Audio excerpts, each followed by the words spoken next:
So on tonight's first news topic in the weekly news roundup, we are going to be talking about keeping kids off the internet. This has been an ongoing discussion we've been having for the last about month or longer, because there's just this right now is such a fast move. I look at all the news articles and I'm going, do we have to talk about age verification again? Sadly, unfortunately, yes. We have to talk about it again because it's a rapidly changing, rapidly developing system in the news, and it is so relevant to what we talk about with privacy and with security. And so we are going to talk about it. We're going to take two different approaches. One of those is the safety of the AI, and then we're going to look at what's going on with age verifications and bring this issue up. Keep kids off the internet. Curiously, we had people over here at my friend's house, and the one young boy's in there, and I was discussing what my topics are. He's like, keep kids off the internet. No, I gotta have my internet. That's the type of approach, which of course is something we expect, because you give him a cake and he wants to eat cake instead of broccoli every day. Is it any wonder?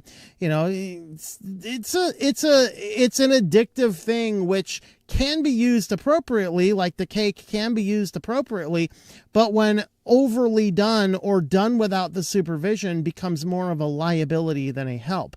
Now, the question is this up to the government to solve, or is this up to the parents to solve? And we have to remember this: the internet is not a safe place for children. If you would not allow your children to walk down on the wrong side of the tracks downtown Chicago, particularly before the guard is deployed, then you probably do not want your kids on the internet, because the internet in many ways is a lot more dangerous. You walk down the bad parts of cities. I'll just use this analysis. I've walked down a lot of cities. I have my own fun stories in Chicago. And of all of the places I have traveled in all of my van life journeys, the most unsafe I've ever felt was Slab City. If you're unaware, that is the crazy land disputed anarchist zone right next to a military test range. I mean, they can just blow up a whole bunch of meth heads in one quick spoof. All right. But I'm walking around there and you got the most eclectic group of psychos all together in one place. And it's crazy. In fact, in the time I was there, I kid you not, I am reasonably certain a drug cartel set up an entire shop right next to me while I was there for 7 days. I pull in there 2 days later, they pull in there, and they had an operation running 24/7, four-wheelers all time of the day. By the time I left a couple days later, they had an entire greenhouse put together and had built a giant structure. It was quite impressive. And so you think about when I was there and I'm walking around a little bit, it was the only place I carried with me a walking stick, because I literally felt unsafe, and that was during the day. Mind you, I have walked all over the place. I have walked in cities, desolate areas. I've walked in wild areas. I have been close to bears and coyotes and rattlesnakes and all sorts of stuff. I have been around the human element. I have slept in cities where there are literally gunshots during the day. Slab City is something else. And when you're walking down it, you are heightened and aware in those physical spaces. The problem with the internet is it bypasses that sense of fear, and your guard goes down and you don't even know it, but you're being abused on the other end of the line. And that is why the internet is a dangerous place that, for the most part, children should not be on without parental supervision. The question is, do we as a society agree with this and start putting up the old drug commercials like Nancy Reagan had put out? If you're like my age or so, you'll remember the frying pan and the egg. Shh, this is your brain. This is your brain on social media. Any questions? And the fact of the matter is, of course, they use drugs, not social media. We need to bring those things back and talk about the social media. Were they effective? No, of course not. But at least if we can convince parents that, hey, maybe think twice before giving your children unfettered, unsupervised access to the internet, that would be a thing. The other factor is where the government can step in is make sure every product that can connect to the internet is serviceable by the end consumer. So if I have the know-how or do this in such a way that small businesses can pop up that are, helping families protect their kids on the internet. You can work with a local business that can come in, monitor everything, set everything up, and just make sure that your kids don't access things, because the safety filters they have, they are ineffective because the devices themselves are ineffective. It's too easy to bypass those systems, and most of them come with extra tools. Would you like to keep your children safe on the internet from all the perverts? Well, give us $29.99 a month. Sounds like a wonderful deal for somebody else who probably doesn't do a very good job. The fact of the matter is, if there's any government regulation at all, the government regulation should be to allow the parents that care to actually take active, proactive steps to keep their children safe on the internet, because the internet is an unsafe place. It is not a place for children. It is not a place children should be. You look at these high-end tech gurus, your Bill Gates, your Mark Zuckerberg, Steve Jobs. None of these let their children go to public schools where they're forced to use Google accounts and Microsoft accounts. Is it any wonder? All of them sent their children to private schools that were offline, no computers, no technology. Why? Because they know what they don't want you to know, that technology is more harmful and the tracking of your children is dangerous. This is why Mark Zuckerberg has bought several city blocks so that he has a safe zone from anybody else seeing what he's doing on his network. Too bad he doesn't afford the same privacy to you unless you proactively block Facebook on your network. And you have to do that. It is not enough to not have a Facebook account. It is not enough to not go to Facebook. Facebook will still track you around the internet unless you take proactive steps to stop it, because it is a dangerous place that seeks to grab every bit of data. And now, unfortunately, we have the AI being pushed out upon us. And this is what gets us into the news portion, discussing the news of the week. And I have a ton of articles. I have so many, I consider having this as a single type of article here. And so what I wanted to do here with this is I wanted to talk about all the various ways that the internet is indeed dangerous for kids. And so first we start out with Google Gemini is dubbed high risk for kids and teens in a new safety assessment. So Common Sense Media is a place that goes around and does the safety groups, and they do safety assessments for, and they've looked at a variety of these different things. They released the risk assessment of Google's Gemini AI products on Friday. Well, the organization found that Google's AI clearly told kids it was a computer, not a friend, something it's associated with helping drive delusional thinking and psychosis in emotionally vulnerable individuals. It did suggest that there was room for improvement across several other fronts. Now, Gemini's under 13 and teen experience tiers both appeared to be the adult versions under the hood, with only a few additional safety measures added on top. I'm going to put a parenthetical in here. As I was browsing along X today, I actually saw a post, I think it was an ad actually, where Google is saying, hey, take a picture of your favorite toy and we'll do something with it with AI embedded. Like, I'm not sure if I read that right. I read it a couple times.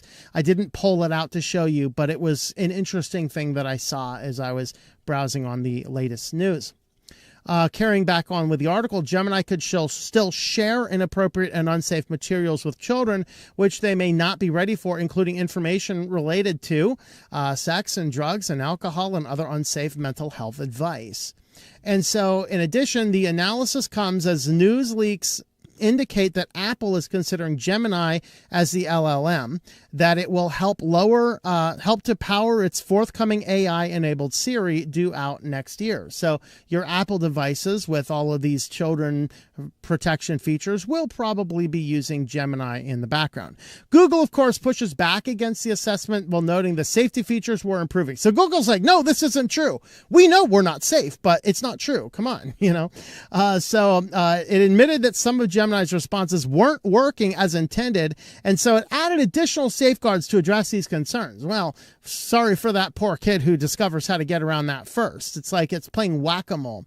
So Common Sense previously looked at other assessments and has found Meta AI and Character AI were unacceptable, meaning the risk was severe, not just high. Of course, Character AI is linked to two adverse effects in teens. One was a self-deletion, and the other was an attempted self-deletion. And Meta AI, of course, that was out with their AI, telling, 12-year-olds they look great without the shirt on, that was disgusting.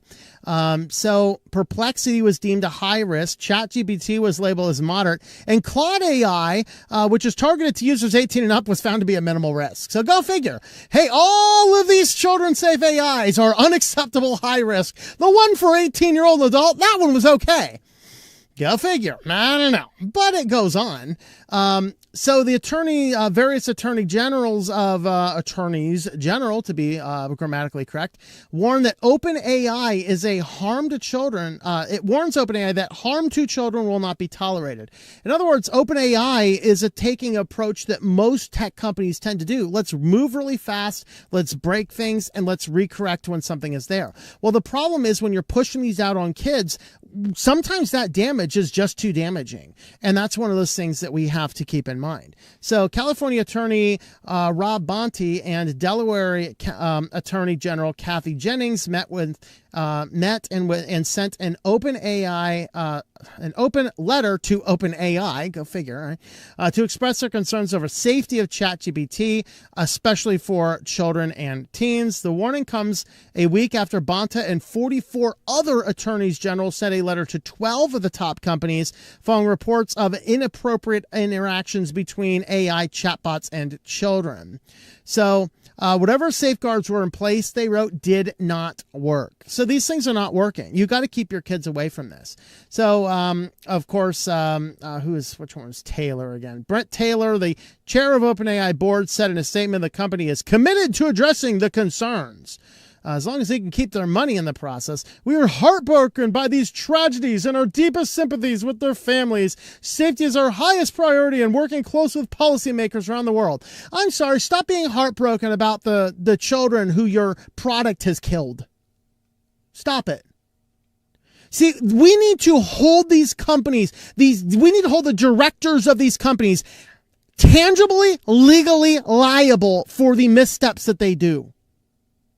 Don't think twice about it. Oh, there's a chance we're going to get a second-degree manslaughter if we release the bad thing on the world. Oh, I would probably not like to be arrested and sent in the clink for a while. Pretty soon we'll have clanker guards, so we'll have clankers in the clink or the clink with the clankers. Who knows? But if we get to this point where the AI product damages somebody, and we're not just like, oh, point around like, Spider-Man, which was him? It's him. No. Everybody in the C-suite, y'all all get a manslaughter charge. You released a dangerous product on the world. That might be a little harsh, but maybe we'll get some protections and maybe we'll get to the point where people think, maybe I should keep my kids off the internet, because that's probably what needs to happen. Because again, I don't really want there to be all this stuff. I don't want this to be the issue. But here's the thing. If we all agree as a society, kids shouldn't be on the internet, then they should be held without liability, because the kid's not supposed to be their own worst parents. Now, you can make the argument, I can't keep my kid off the internet. My kid can get the phone without me knowing. They can go to their friend's house. Yeah, this is true. This is true. And these are the challenges of parenthood. We've always had to deal with that kind of stuff. Even in my day, we would, try and go to one place's house, say we're going somewhere else's house and, sneak out and do mischievous things in the night, The problem is right now in our current world, the stakes are a lot higher. And if we all can agree that the internet is not a safe place for kids, we might have a world that we have the better tools to make sure that that is a reality. And that's the type of stuff that we want to mention here. Of course, other work from Meta suppressed children's safety research. 4 different whistleblowers come out. I do see there's a little bit of lack of credibility in some of this, as one of them is also embroiled in a wrongful termination suit over all sorts of stuff related to personal lifestyle. And so there's some potentially tainted opinions in this one here.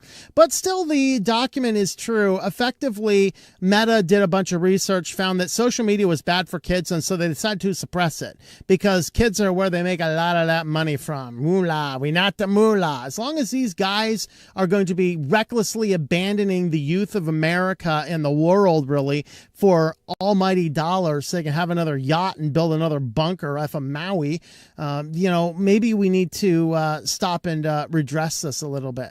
So 2 current and 2 former Meta employees disclosed documents to Congress alleging that the company may have suppressed research on children's safety, according to a report. 6 weeks after the whistleblower Francis Hugan leaked internal documents that shows Meta's own research found Instagram can damage teen girls' mental health. Go figure. Did we really need research for that? So one suggestion was to loop the lawyers into the research, protecting all their communications from adverse parties due to attorney-client privilege. Researchers could also write about their findings more vaguely to avoid terms like non-compliant or illegal. Let's find ways to work around the system. How joyful. Jason Satanzan, a former Meta researcher specialized in virtual reality, told Washington Post his boss made him delete recordings of an interview which a teen claimed that his 10-year-old brother had been propositioned inappropriately on Meta's VR platform Horizon Worlds. So, that should be easy to figure out who it was, or what, 3 people on that, The whistleblowers claim the documents they submitted to Congress show a pattern of employees being discouraged from discussing and researching their concerns about how children under 13 were using Meta's social virtual reality apps. I thought you had to be 13 to use those. Interesting. Turn the blind eye, I guess. This person here, Kelly Stonelake, this is the one that embroiled in a lawsuit. She led the go-to-market strategies to bring Horizon Worlds to teenagers, international markets, and mobile users, but she felt the app did not have adequate ways to keep out users under 13. She also flagged that the app had persistent issues with racism, and then, of course, we get into a whole bunch of racism allegations. Reuters reported last month that Meta's AI rules previously allowed chatbots to have romantic or sensual conversations with children, and we talked about that a couple weeks ago. So we have to be very careful about all this stuff. Now, FTC launches out. This was, it's rare I have an article included in the news from the day of the news. I usually do my news the week before. I didn't get a chance to highlight this one, but I did read it, and it was excellent here. FTC now launches an inquiry into an AI chatbot companies from Meta, OpenAI, and others, because now they really want to know what's going on as far as these AI chatbots and how these companies are evaluating safety versus monetization of the chatbot companions, how they try to limit the negative impacts on children and teens, and if parents are made aware of any potential risks. So these are all serious questions that we have. And they are all, of course, looking at the OpenAI, character AI situations, those 2 lawsuits. They mentioned over here, of course, the Meta and a bunch of other things like that. So the question now becomes a matter of, we got to this point where now we're like, we got to make sure the whole internet is sanitized for children. We can't do that. It's impossible to do that, nor should we do that, because the world is not necessarily made for children. Maybe you have a chance to figure out how to keep your kids entertained without giving them unfettered access to the internet. Maybe we need to put more pressure on the gaming companies to stop having these open world internet only games. Maybe we could go back to, like, I remember the very first game I ever played on the internet, Warcraft 2. A friend of mine in the local city, the only other guy I knew with a computer and a modem, and we had to dial into each other's computers to play over the internet. And of course it was, 33.6. My modem was 33.6. He was on a 15. Woo. Was that 15.4, I think? My internet was zooming, man. His was a little bit lagging behind. So the reality is that we can do these in such a way, but the problem is it's not as profitable, and these companies just want to make as much money as conceivably possible. So now this leads us to the second factor. Okay, children are around on the internet. How do we keep them safe? Well, we have to age gate everything. So now there's a growing debate over the expanding age verification laws. And in the last couple of months, I didn't even know this, but age verification laws have passed in like 22 states. Yikes. And it's all ineffective nonsense until the entire thing becomes federalized and everybody's like, we've got to be this. And now we all have to share all of our ID. And at the end of this segment, we, of course, have a brand new company hoping to solve that. But I want to tell you, like, if we have to go this way, there is a way we can do it right. And I'll talk about that here at the end. But the technologists and policymakers are reckoning with a generation-defining problem on the internet. Well, it can be a revolutionary force for unprecedented education and connection across the globe. It can also pose dangers to children when they have completely unfettered access. And that's the problem. So is it the government's job to determine which websites kids can access? Is it up to the company to determine that? Or maybe we should just agree as a society we need to keep children mostly off the internet without adult supervision. We don't walk them down Slab City alone. We shouldn't walk them on the internet, because I promise you the internet is a far more dangerous place than Slab City. So there's no simple way, however, to monitor children's internet access without surveilling adults and paving a way for disastrous online privacy. That is true. Okay, how do we monitor children's internet access? Well, you know what happens at home, and it happens with the ability to monitor it. Like, I know how to secure your kid's phone safely. The problem is I don't have the access to what your phone would need to do that. Very simple. I mean, there's easy ways around it. We need to have solid settings on phones. So, for example, if I can change the DNS on the phone and then lock it, that would be a very, very simple function that could be built into any phone simply. And the reality is that is the best thing I could do to protect a kid from phone-based stuff, because I can log that in. I can use NextDNS or my own homegrown system. I can tie that into a private DNS. I can log it. Understand, with NextDNS, I can log everything. I can see every site that phone accesses. I can choose which sites they go to, which sites they can't, and it blocks it on an app level. Of course, they don't like that approach because it also means I can block all of their precious advertisements. You know, and that's really should be our constitutional, or no, constitutional. It should be our human right to be able to go through life, going through a day without seeing an ad. That would be an amazing thing. It'd be awesome if we had the ability to do that. I mean, come on, half of us anymore, thanks to your AI approaches stealing all the jobs, none of us have money to buy crap anyway. Stop pushing the ads. We're broke. United States alone, 23 states have enacted age verification laws as of last month, with 2 more states following suit in September. So what is the age verification? So, of course, they have a brief discussion on the little check marks. Are you over 18? You know, that deals with COPA, over 18, over 13. Those deal with the COPA laws. The problem is it's a simple checkbox. It's really up to you to affirm what it is.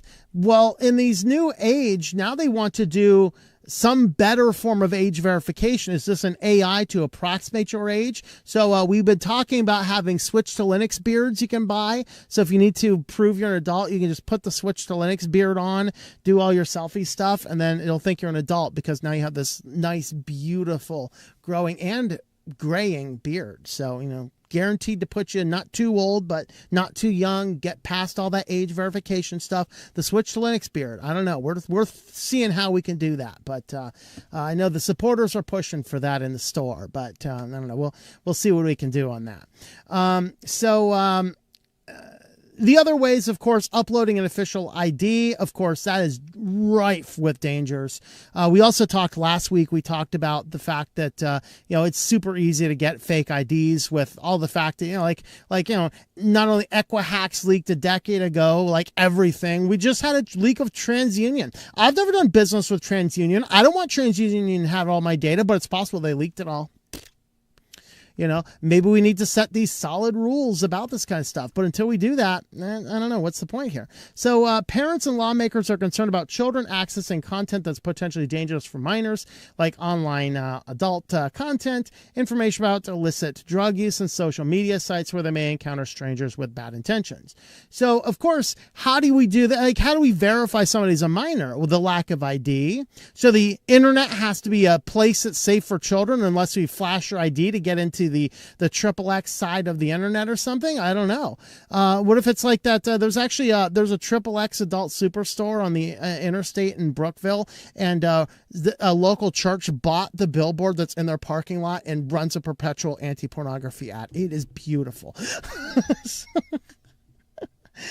So parents have turned to lawmakers to share horrific stories of how their children died after purchasing fentanyl-laced drugs on Facebook, or how they lost their own lives after facing incessant bullying on Snapchat. See, all this is solved if kids aren't on the internet. It's all solved. Keep kids off the internet. It's all solved. Meta's AI chatbots have reportedly flirted with children.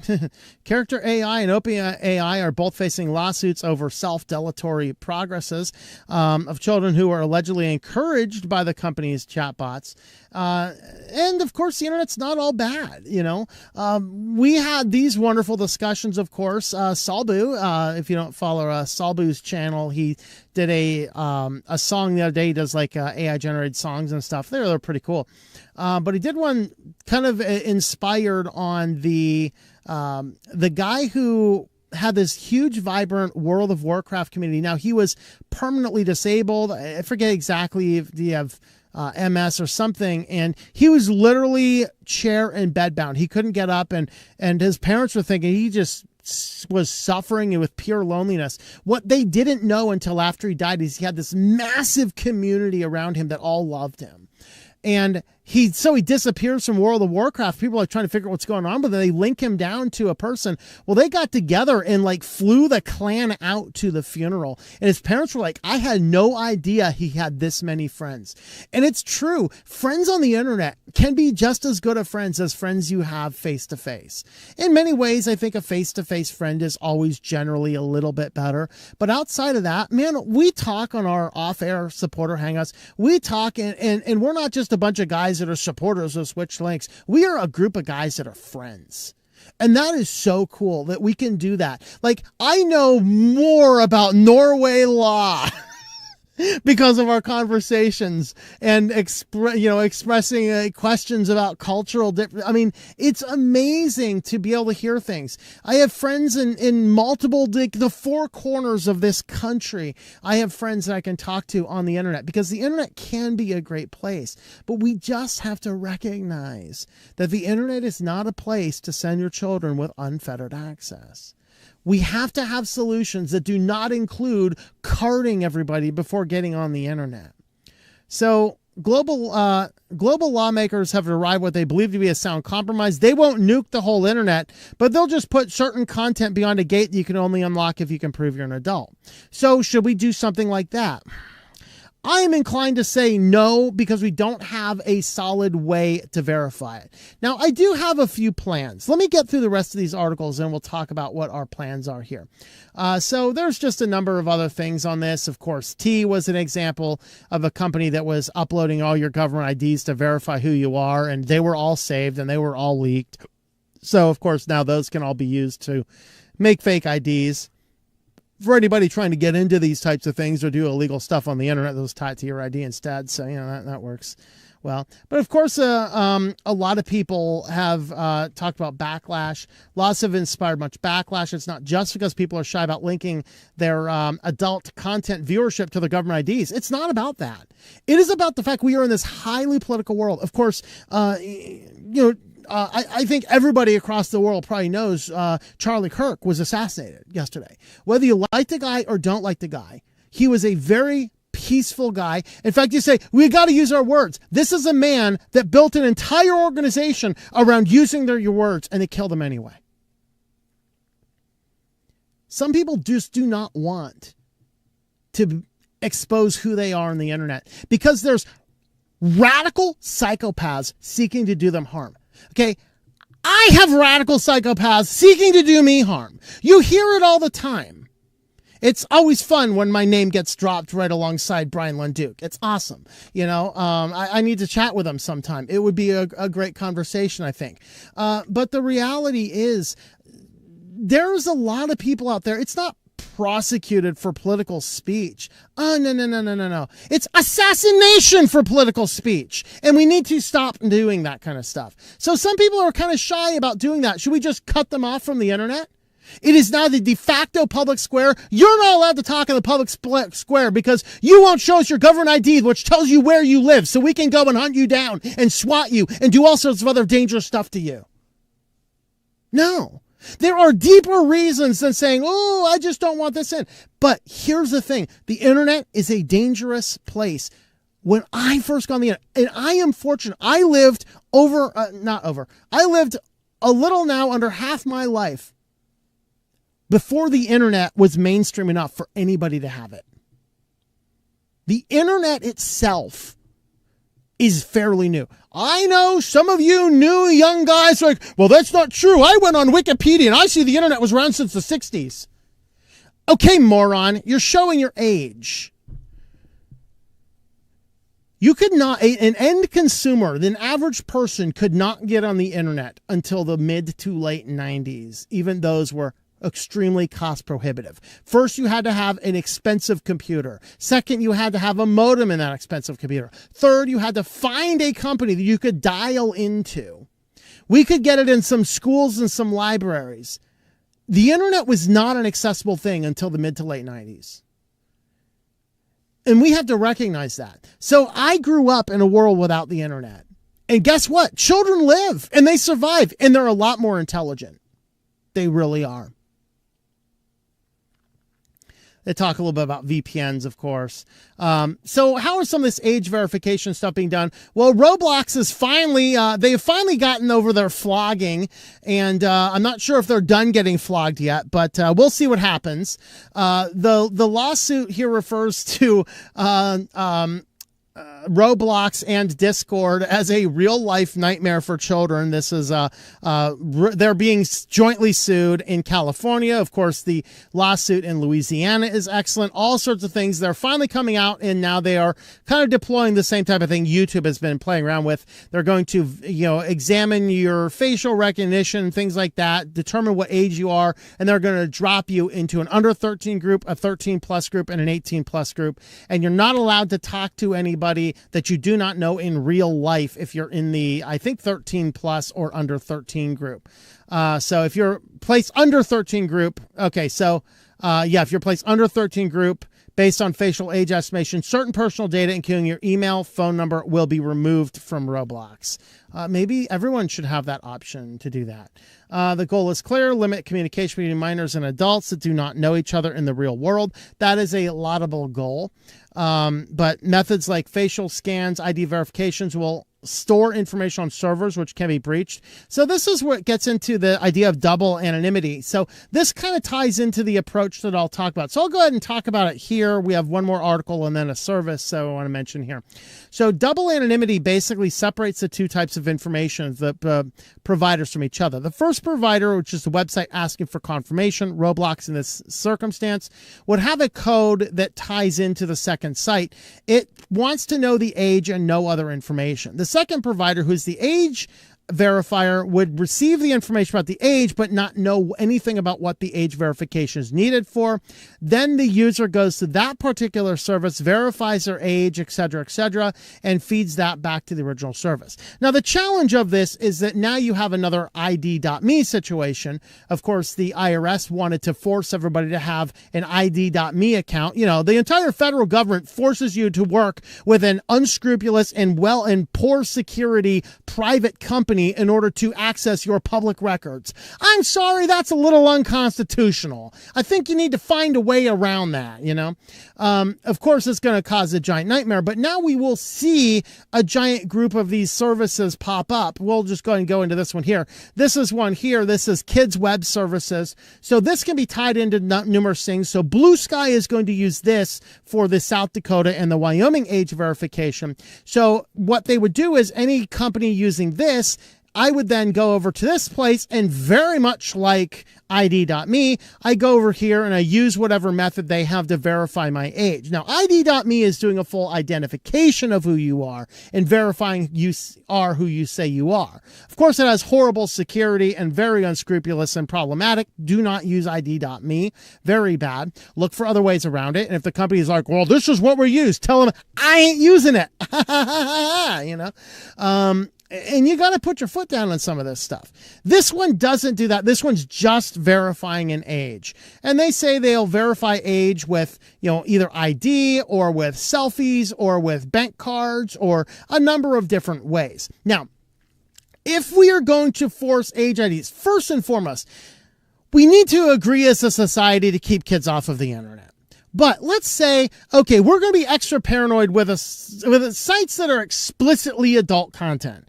Okay, if you're worried about people calling you names on something like Facebook, you definitely need to stay off the internet. Okay, let's just get that one out of the way. But when it comes down to legitimate content, like, you know, how to fire a boom boom, perhaps. I'll just be gracious here. Adult content, adult videos, things like this.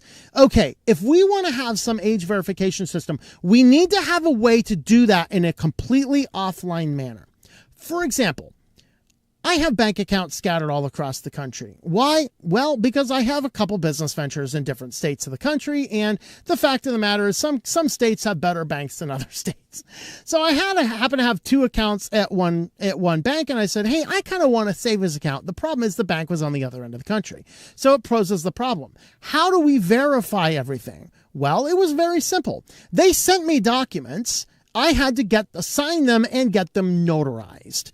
Okay, so I went to a local UPS store. You could also do your local bank. You could do a number of different things. Usually I would do my bank for that, but since I'm setting up a bank account at a competing bank, I decided not to do that. Let's just pay somebody a few more bucks. You know? So you go in and you get it notarized. I got everything signed, notarized. They physically look at my ID. They don't take a copy of it. They physically look at it. They make sure it's valid. They stamp that they verified the ID, they verified the information, they verified the signatures, and they watched me physically sign it. I send that information back to the bank, and guess what? Now the bank can create the account for me because they verified who I am. What if we use that same approach? Because, you know, almost everybody, not everybody, but almost everybody has a bank account. Most people still have a bank account at a local bank of some form. I know there's this proliferation of internet bank accounts. Okay, that's true. But let's just say, for example, there's these bank accounts. You're working with a local bank account. That bank account has your ID. They've seen it. They're verified who you are. What if we produce a system that a bank can verify your ID? So I do not have to scan my ID onto the internet, but you can still verify who I am through some portal at a bank. Maybe we need to have in credit card numbers, this account is tied to a person verified over 18, because kids can get credit cards too, and boom, verify that through that method. Any way we would have a means, if we can have a means to verify people's identities without entering information onto the internet, utilizing a local service, a lawyer's office, a bank, a notary public, a number of different things we already have established in our society. Use those, and that's a much better option. But only use those options for the things that are critical to keep kids out of. And we just assume the rest of the internet is not a place for kids. So keep your kids off of the internet in an unfettered access. The only other article I was going to cover here is the Bluesky, just talking about they're going to be using that Kids Verify service for Wyoming and South Dakota, but that the reason this doesn't work in Mississippi is the Mississippi law is bat crap crazy and wants to know the age of absolutely everybody on the internet. Yeah, that's going to get overturned. It's just a matter of when, and the brain-dead Supreme Court allowed them to do that. So there is our thoughts on that principle there. Keep your kids off the internet. It is not a place, it is an adult place. We should not be sitting here trying to make it safe for kids. We should not be passing the new Kids Online Safety Act that they're trying to get passed. We should not be paying attention to what they're doing in UK. We should not be trying to age verify everybody for everything. Assume the internet is not for kids and keep kids off the internet unless you are directly supervising them. And if you can't manage how to do that, well, I'm sorry. That's a collateral of being, in many ways, a bad parent. And yes, I can actually say that because the fact of the matter is, I know a lot of parents who do a great job who can actually keep their kids under control.